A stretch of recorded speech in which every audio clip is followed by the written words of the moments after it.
Today I'm going to show you how to make a huge assortment of tops, all from one tank top pattern that fits you well.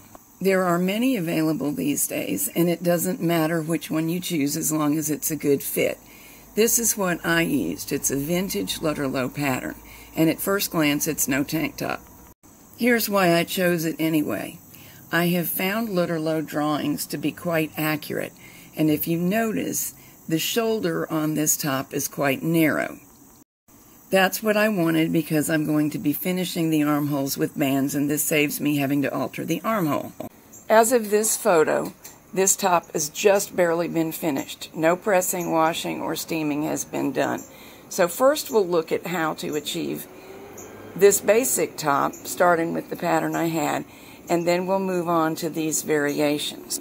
There are certainly other variations we could add, such as a Henley neckline, but I will save those for another video.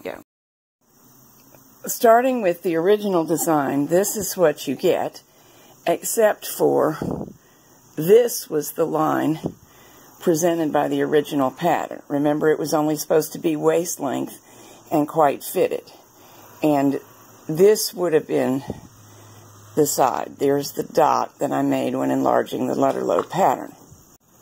So before even cutting out the pattern, I measured over 1 inch and angled the center front from the original neckline outward to create a little bit of flare and room for the hips.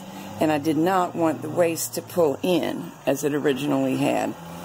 Did the same on the side seam area. The rest of it, this is the front of course, is just the same. This is not the neckline I want, but you can do anything with this neckline from this point. So I just let the pattern stay as it was for occasions when I might want this neckline. And usually my approach is to try on the blouse and then just cut the fabric where I want it to fall, applying the band later. This is the back of the pattern. Same thing was done. Left the shoulder, neck, and armhole exactly as it was. Moved the dot indicating the center front near the hem over. Did the same on the side to create a little bit of flare down the body. And now we can just cut it out like any tank pattern. In both cases, this is the fold, placed on the fold to cut out. This is placed on the fold to cut out. If you were using a modern PDF pattern or a from the fabric store pattern, of course it will have good instructions. Well, it will have instructions. They vary in their excellence. If you use a vintage Lutterloh or a similar pattern, as I tend to do, it won't. So you'll need to figure out the order of procedure. What I usually do is sew the darts first, get that out of the way, then put the shoulder seams together, and sew both shoulders. There is one of them aligned. With that done, the side seams will align, and I'll sew down the side seams. And then I'll stop and try the design on. There are two things I'm looking for. What kind of neckline do I want? And I'll trim it out then. And do I need any additional darting in the underarm area? Curvaceous women very often do. The underarm may be larger than they need because their frame size is not as large as their bust size. I've already adjusted this one so I know it works for me, but still it's always a good thing to do because you can get differences of fit with different fabrics. Once the armhole is decided on permanently, any adjustments made, and the neckline decided on permanently, I just bind them with whatever binding I'm using. I'm going to use the method that I showed in the t-shirt neckline video for these. Just a fairly narrow band. And finally, the hem. Were I not already certain of the fit, I might have added extra seam allowance there so that it could be adjusted to perfection. Since I was quite certain, I just usually put 3/8 of an inch on because my serger can use that up. And on a knit fabric, I do the majority of the assembly on a serger. Here we are, partly assembled. Looks like the armholes are going to be okay. They're coming a little loose now, but they will be brought in by the band we put on. Neckline, I've marked where I want to cut it down to. Always keep in mind when you're trimming your neckline to taste, you'll be subtracting from the cutting line. If the pin line is the cutting line, seam allowance will bring you down to there, but then the width of your band will bring you back up. Sometimes it's a zero-sum game, depends on your band. Just keep it in mind. Also, usually when scooping out the front, you would not scoop the shoulders out that much. Look what would happen. I'd be left with nearly no shoulder. And for keeping the garment securely on your body, it's best to trim the shoulder area at the neckline, a much smaller amount than the scoop. Now with the garment inside out, I'm transferring the notations from the pins to the fabric with a marker. Ideally, this should be something that you can wash out, but of course it's also going to be hidden in the seam. Now, you can mark it much more if you want, but I have good success just cutting freehand with the fabric folded carefully to be even.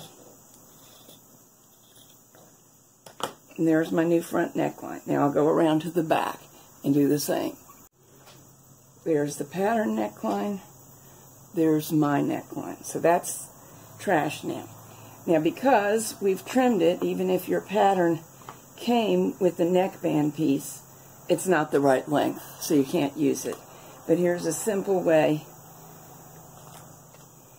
to get the right length. Looks like 12.5 inches wide here, so that's a 25-inch circumference.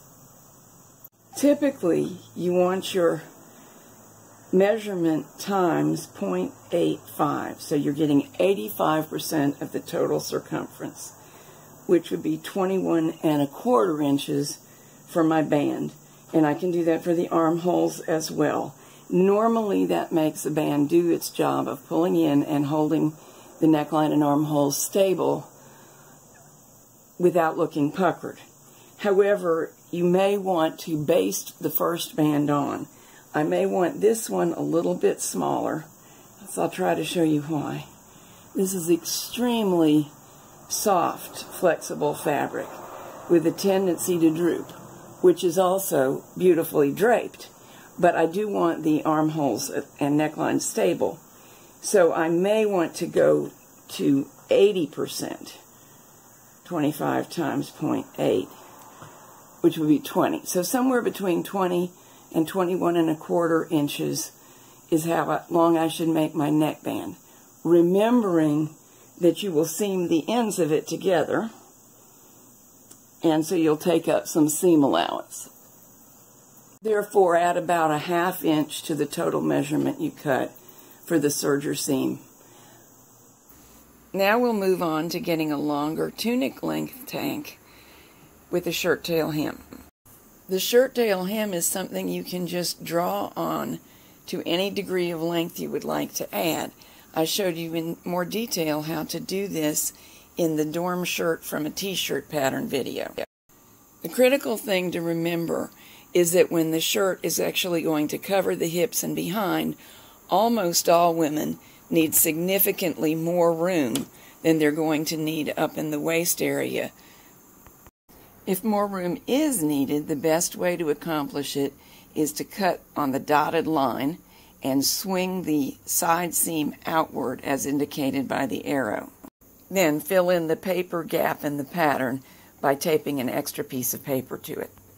The tunic length tank can then be cut out and sewn just as the original pattern was. Next, let's look at what is necessary in order to create the cross back look shown here. First, we need a second piece of pattern traced from the original back so that we can use it to add on. Tape that to the original back piece, aligning them so that the center back is where the tape line is, where the two pieces join. Decide how much you want the overlap in the center back to extend beyond the center, and mark that point. Here I marked 2 inches past center, which will make for a 4-inch total overlap. Now we'll taper this to half of its original width, which is 1 inch, halfway down the pattern, and to 0 at the hem. Draw a line that joins all those marked points. This line will become the new back edge of the garment, and it's going to slant. That creates the look.